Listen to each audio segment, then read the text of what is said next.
Is it the music or the mix?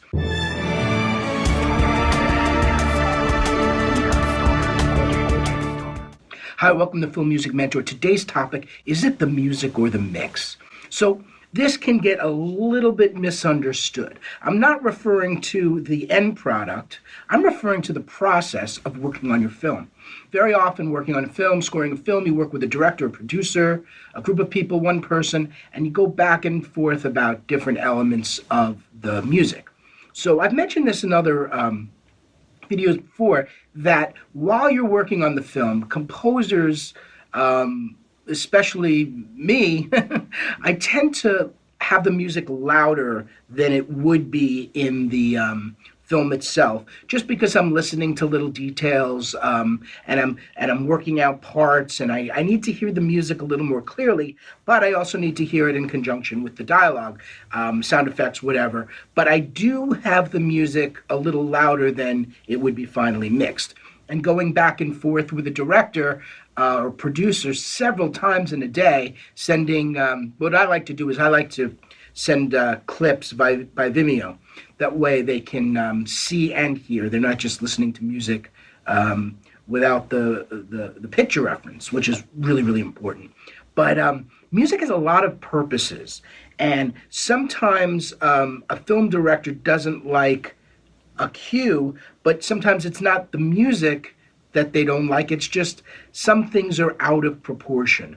So I'm not saying that that will always be the case for you, but it's important that if you don't like something in a cue, try to figure out what it is, because it may be one element. It may be, that string plucking there. I don't really like that. However, there might be a reason for that. It might be to drive the scene a little bit. But if it's out of proportion, if it's too loud, it may give you the illusion that the music isn't working. And so it's very important whenever you are going back and forth with a composer to let them know what it is that's bothering you about a cue. And if you can imagine, oh, what would it be like without that, then that'll help. Or if you say, hey, could you send that again with that part lower or that part taken out? Sometimes as a listener or a film producer, director, you don't always know why you don't like something. And it's not always apparent or obvious to ask that question, right? So when you don't like something, the answer shouldn't be, I don't know, I just don't like it. There has to be a reason. And this will help you get the music that's going to work best for your film. So, for example, composer sends you a cue.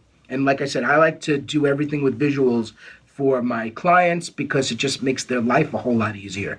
In fact, I think when you see the visual and hear the music together, that it's just a complete picture. So sometimes when you send music and it doesn't have the picture, the music may seem thin, but it's perfect when it's with the picture. So just a couple things to look out for. Why don't I like this cue? Is it the whole thing? Is it totally off?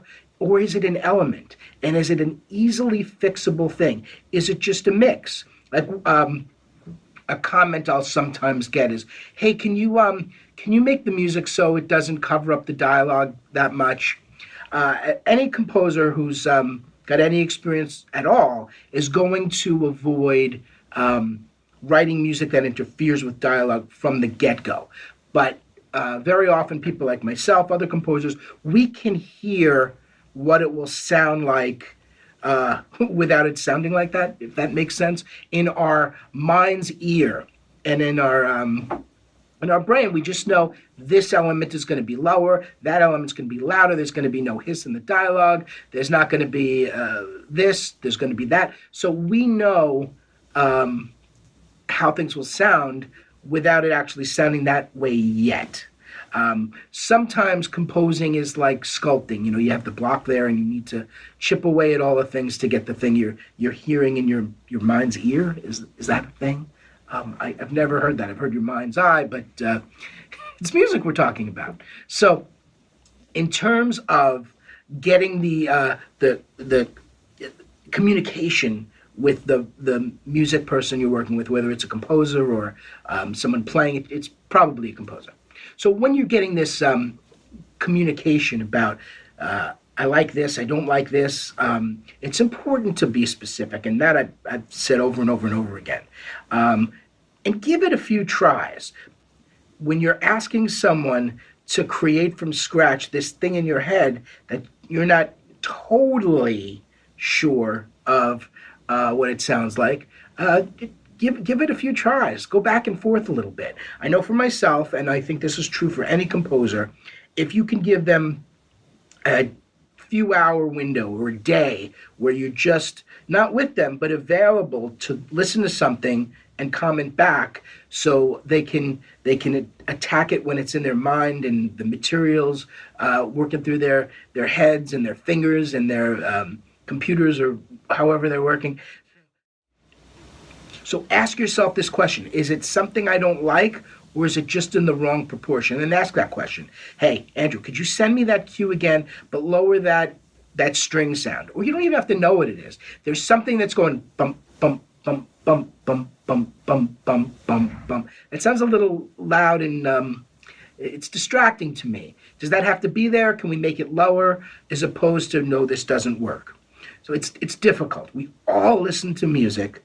We all love music. We all have ideas about music, about what's good, what's bad. Sometimes a composer's just totally off. But having something, a place of reference where you can say, I don't like that because, and I was thinking of something more like this, like that. Again, I'm going to mention that at the Film Music Mentor website, filmmusicmentor.com, there are some filmmaker resources. There are these questionnaires which ask you questions about music so that you can have a better conversation with your composer or music people, and you can just get to what you want, what you feel, and also what you don't like.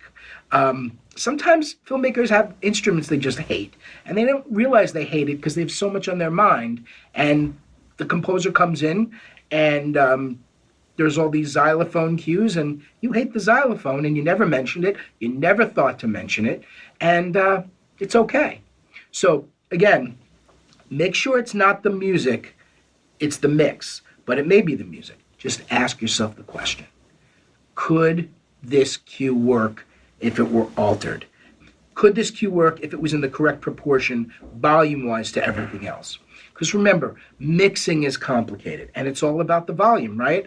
It's all about the volume of the music, all about the volume of the dialogue, all about the volume of very specific frequencies. It's thousands of details. So when it comes to that sound, try to be specific and ask yourself why. Thanks. This is Film Music Mentor. I'll see you next time. Don't forget to subscribe to the channel.